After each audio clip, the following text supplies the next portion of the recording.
जब जब हम योग की बात करते हैं तो हमें लगता है योग का मतलब सिर्फ आसन होता है। ज्यादातर लोगों का यही मानना है कि योग का मतलब आसन होता है। लोग सुबह उठते हैं, घर में अलग अलग आसन करते हैं, एक्सरसाइज करते हैं, पार्क में जाते हैं, वहां पर इस तरह के आसन और या एक्सरसाइज करते हैं। तो ज्यादातर लोगों को यही लगता है कि योग का मतलब आसन है, अलग अलग जो एक्सरसाइज है वही योग हो है। लेकिन जब हम अष्टांग योग की बात करते हैं तब हमें समझ में आता है कि जो आसन है, जो एक्सरसाइज है, वो योग का सिर्फ एक हिस्सा है, एक भाग है, अपने आप में संपूर्ण योग नहीं है। तो फिर क्वेश्चन आता है कि संपूर्ण योग है क्या। तो उसको जानने के लिए अष्टांग योग को जानना बहुत जरूरी है। योग के जो 8 मार्ग हैं जो महर्षि पतंजलि ने अपने योग सूत्र में बताए हैं, उसको जानना बहुत जरूरी है।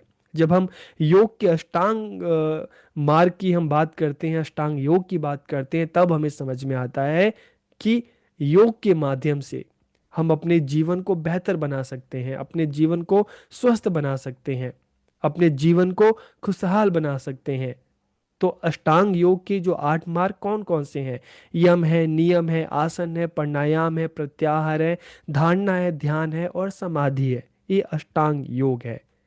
और इनमें जब हम देखते हैं आसन, तो आसन अष्टांग योग का एक हिस्सा है, एक भाग है, एक मार्ग है। और हम क्या सोच लेते हैं कि आसन का मतलब ही योग है। तो इस वीडियो को पूरा देखिए, आखिरी तक देखिए, ताकि आपको अष्टांग योग के बारे में पता चल सके।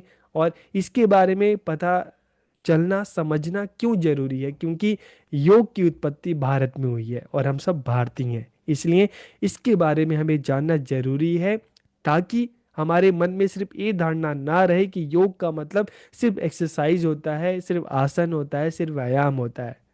हम जब आप इस वीडियो को देखेंगे तो इससे आपको योग के बारे में एक संपूर्ण जानकारी होगी कि वास्तव में योग क्या है। योग जीवन जीने का एक तरीका है, तो कैसे है। तो वीडियो को पूरा देखिए और लास्ट में अपना फीडबैक जरूर दीजिएगा। तो वीडियो को हम शुरू करते हैं। आज का हमारा टॉपिक है व्हाट इज अष्टांग योग। अष्टांग योग क्या है? तो देखिए, जब हम अष्टांग योग की बात करते हैं तो महर्षि पतंजलि ने अपने योग सूत्र में एक अष्टांग मार्ग की रूपरेखा तैयार की थी, जिसे हम अष्टांग योग भी कहते हैं। योग का अष्टांग मार्ग संपूर्ण जीवन शैली का एक खाका है कि हम अपने जीवन को बेहतर तरीके से किस तरह से जी सकते हैं। हम अपने लाइफ को, अपनी जिंदगी को, जीवन को किस तरह से बेहतर बना सकते हैं। हम खुद को किस तरह से स्वस्थ रख सकते हैं, शारीरिक रूप से, मानसिक रूप से, सामाजिक रूप से, आध्यात्मिक रूप से। It promotes holistic health and wellbeing की पूर्ण स्वास्थ्य और कल्याण को ये बढ़ावा देता है। अष्टांग मार्ग ये मनुष्य के दुखों को रोकने और उन पर विजय पाने में सहायक है।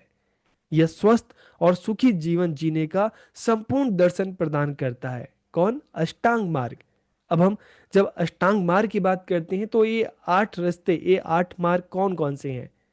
यम है, नियम है, आसन है, प्राणायाम है, प्रत्याहार है, धारणा है, ध्यान है और समाधि है। अब एक एक करके हम इनके बारे में जानेंगे, ताकि हमें अष्टांग योग के बारे में पता चल सके, हमें योग के वास्तविक अर्थ के बारे में पता चल सके। हम इस धारणा से निकल सकें कि योग का मतलब सिर्फ आसन है। नहीं, योग अपने आप में जीवन जीने की एक कला है, जीवन जीने का एक कौशल है। तो सबसे पहले जब हम यम की बात करते हैं, तो यम को आप सिंपल शब्दों में समझ सकते हैं, ये सोशल डिसिप्लिन है, सामाजिक अनुशासन है।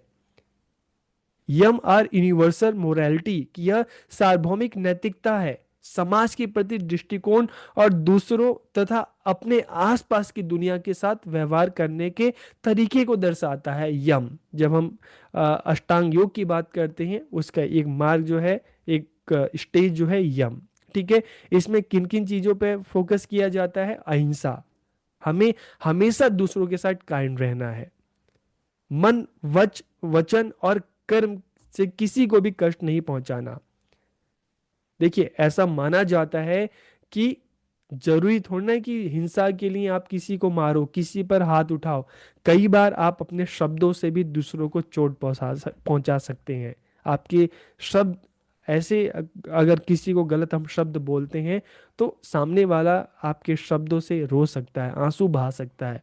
तो इसलिए आप चाहे जब हम अहिंसा की बात करते हैं तो अहिंसा का मतलब है कि किसी को मार मतलब किसी को चोट पहुंचाने के लिए मारना जरूरी नहीं है, आपको गलत शब्द में नहीं बोलने। तो आप हमेशा मन से आपको स्वच्छ रहना है, वचन से और कर्म से किसी को कष्ट नहीं पहुंचाना है। सत्य, to be truthful in thoughts and words, की सत्य विचारों और वाणी से हमेशा सच्चाई रखना, चोरी नहीं करना। जब हम अस्ति की बात करते हैं तो इसका मतलब है चोरी नहीं करना।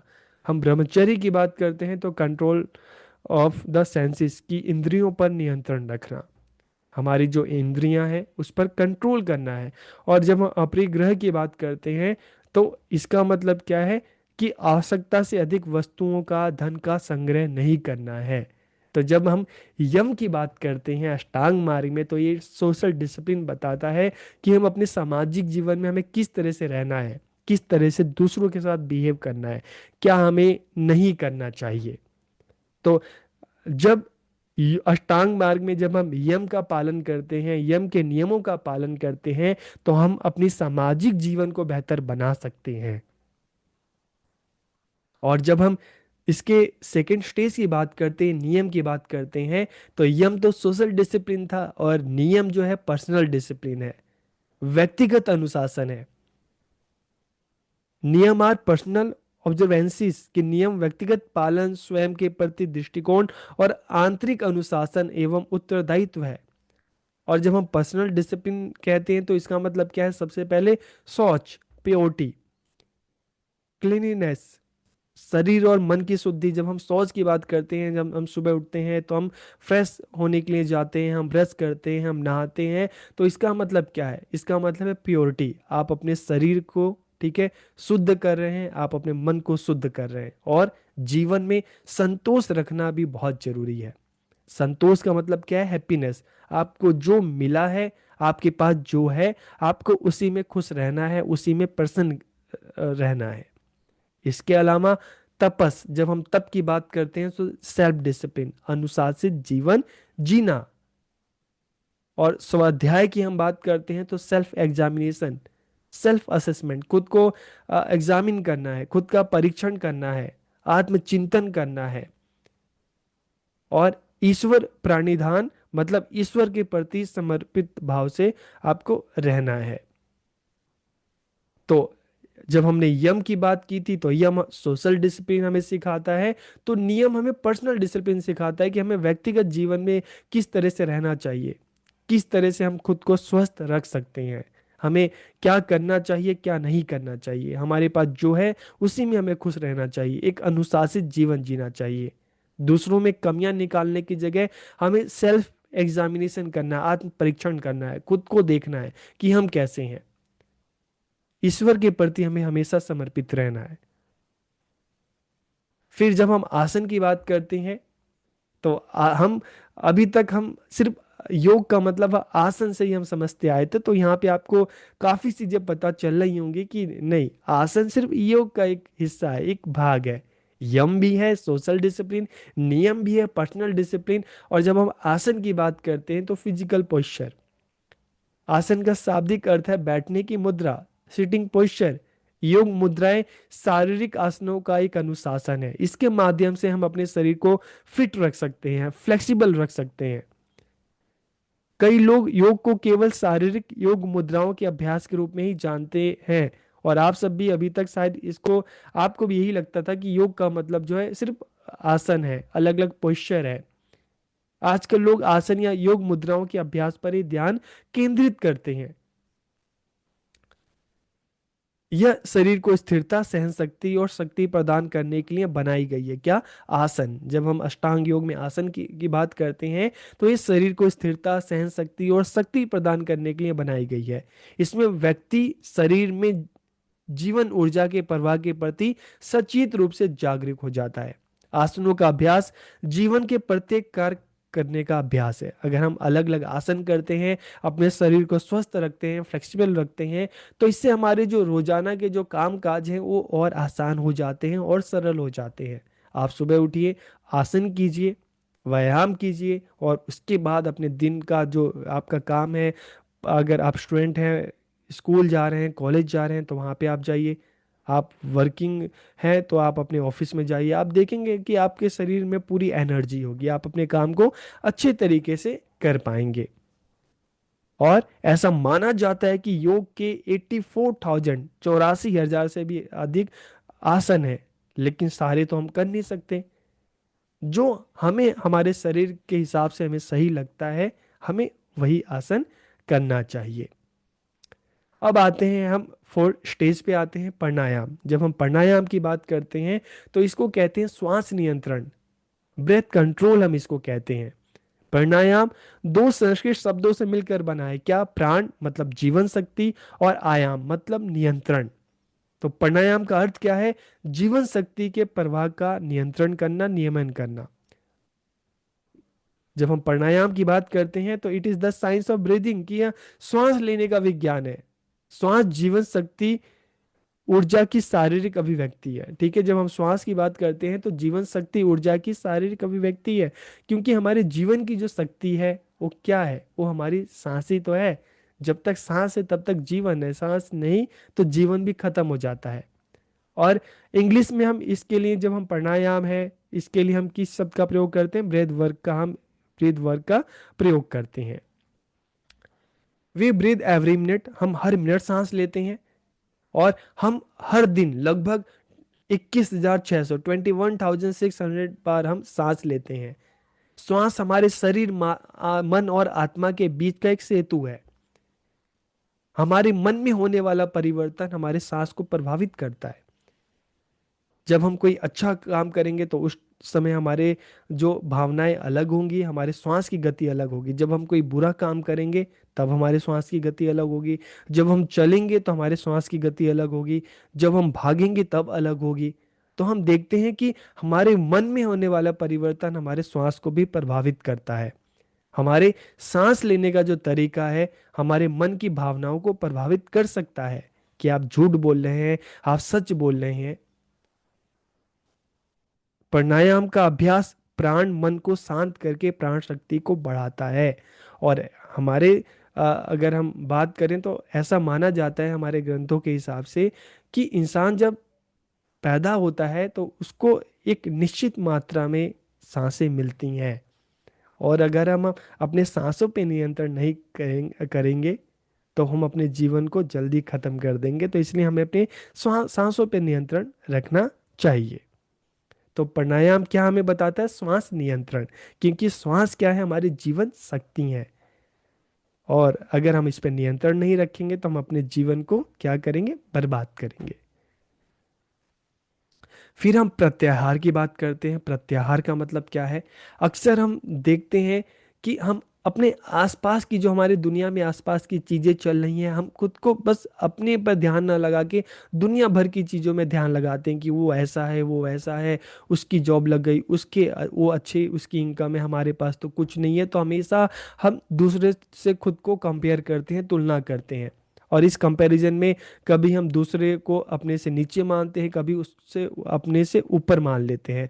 तो अधिकांश समय हम अपनी इंद्रियों के माध्यम से बाहरी दुनिया से जुड़े रहते हैं, और हमारी इंद्रियां हमें अंतर मन से विचलित करती है। जब हम दुनिया भर की चीजों को देखते हैं, फिर खुद को देखते हैं, तो हम परेशान होते हैं, विचलित होते हैं। तो जब हम प्रत्याहार की बात करते हैं तो इस स्टेज पर क्या होता है? प्रत्याहार हमें बाहरी दुनिया से अपनी इंद्रियों को अलग करना सिखाता है। प्रत्याहार हमें क्या सिखाता है? कि दुनिया, मतलब दुनिया भर की चीजों पर ध्यान न लगा के हमें किस पर ध्यान लगाना है? हमें खुद पर ध्यान लगाना है, अपने अंतर मन पर ध्यान लगाना है। It helps the mind to settle inwards, कि यह मन को अंतर मन में स्थित होने में मदद करता है। मतलब ये हमारे मन को बाहरी दुनिया से हटाकर खुद पर ध्यान लगाने में, खुद पर स्थिर करने में मदद करता है। इसे हम क्या कहते हैं? प्रत्याहार, कि दुनिया भर की चीजों से ध्यान हटाकर खुद पर ध्यान लगाना। ठीक है। फिर हम धारणा की बात करते हैं। इंग्लिश में हम क्या कहेंगे? कंसंट्रेशन कहेंगे, एकाग्रता कहेंगे। जब प्रत्याहार द्वारा, फिफ्थ स्टेज में हमने देखा, प्रत्याहार द्वारा मन बाहरी दुनिया की चीजों से हटके भीतर की ओर स्थिर हो जाता है, तो फिर हम सिक्स स्टेज की तरफ बढ़ते हैं, जिसको हम धारणा कहते हैं। We can train it to focus effort. हम कहते हैं कि हम उसे सहजता से ध्यान केंद्रित करने का प्रशिक्षण दे सकते हैं। धीरे धीरे जब हम हमारा मन दुनिया भर की चीजों से हटके अपनी तरफ लगता है, तो धीरे धीरे हम कंसंट्रेशन करना सीखते हैं। हम उसे सहजता से ध्यान केंद्रित करने का प्रशिक्षण दे सकते हैं। धारणा इस आंतरिक एकाग्रता को बनाए रखने में मदद करती है। यह मन को किसी एक वस्तु, किसी एक विचार, किसी एक बिंदु पर केंद्रित करने का अभ्यास है। इसे हम कहते हैं कंसंट्रेशन कहते हैं, इसे हम धारणा कहते हैं। और जब धारणा, कंसंट्रेशन जो है, लगातार हम अपने डेली रूटीन में उसको हम करते रहते हैं, जब धारणा लंबे समय तक बिना किसी बाधा के बनी रहती है, तो वह ध्यान में बदल जाती है। यह मन को पूरी तरह से शांत करने और वर्तमान क्षण में जीने का कौशल है। जब कंसंट्रेशन लगातार हम रूटीन में चलता रहता है, लंबे समय तक चलता रहता है, तो किस में बदल जाता है? मेडिटेशन, ध्यान में बदल जाता है, निरंतर चिंतन में बदल जाता है। और ये मन को पूरी तरीके से शांत करने और वर्तमान क्षण में जीने का कौशल है। This is a deep state of concentration, की है एकाग्रता की गहरी अवस्था है। और जब हम ध्यान की बात करते हैं, तो ध्यान के नियमित अभ्यास से हम सार्वभौमिक चेतना के साथ सामंजस्य की आनंदमय अवस्था में प्राप्त कर सकते हैं। जब हम लगातार ध्यान हम लगाए रखते हैं, तो इस अभ्यास से हम धीरे धीरे समाधि की तरफ बढ़ते हैं। और समाधि का मतलब क्या होता है? ध्यान मतलब किसी एक चीज पे लगातार फोकस करते रहना। और समाधि का मतलब क्या है? कि जब आप जिस चीज पे आप फोकस कर रहे हो, धीरे धीरे उस चीज में इतना डूब जाना कि आप खुद के शरीर को भी भूल जाते हैं, खुद को भी भूल जाते हैं। और समाधि का एक बहुत अच्छा उदाहरण जो है, एग्जाम्पल जो है, वो जब हम सो जाते हैं। ठीक है, जब हम सो जाते हैं, तो उस समय हम किस स्थिति में होते हैं? हम खुद को, अपने शरीर को भूल जाते हैं। सोते समय हम एक ऐसी अवस्था में पहुंच जाते हैं जब हमें आसपास की दुनिया का बिल्कुल कोई हमें मतलब ध्यान नहीं रहता, हम खुद को भूल जाते हैं। तो ध्यान भी एक ऐसी स्थिति है, समाधि भी एक ऐसी स्थिति है, जब हम किसी चीज पे लगातार ध्यान दे रहे हैं, और ध्यान देते देते हम उस अवस्था में पहुंच जाते हैं कि हम खुद को भूल जाते हैं, और हम जिस पर ध्यान दे रहे हैं सिर्फ हमारे मन में वही रह जाता है। तो इस स्थिति को हम क्या कहते हैं? समाधि। तो ध्यान के नियमित अभ्यास से हम सार्वभौमिक चेतना के साथ सामंजस्य की आनंदमय अवस्था प्राप्त कर सकते हैं, और इसे ही हम सेल्फ रियलाइजेशन हम कह सकते हैं। तो इसमें साधक अपने स्वयं के अस्तित्व को भूलकर, और जो ध्येय होता है जिसका ध्यान किया जा रहा है, उसमें पूरी तरीके से विलीन हो जाता है। जो इस ब्रह्मांड की शक्ति है, जो ऊर्जा है, जो ईश्वर है, उसमें पूरी तरीके से विलीन हो जाता है। तो यही योग की अंतिम अवस्था है, जिसे समाधि कहा जाता है। तो इस तरह से हमें पता चला कि योग का मतलब जो है सिर्फ एक्सरसाइज नहीं है, सिर्फ व्यायाम नहीं है। योग क्या है? जीवन जीने का एक तरीका है।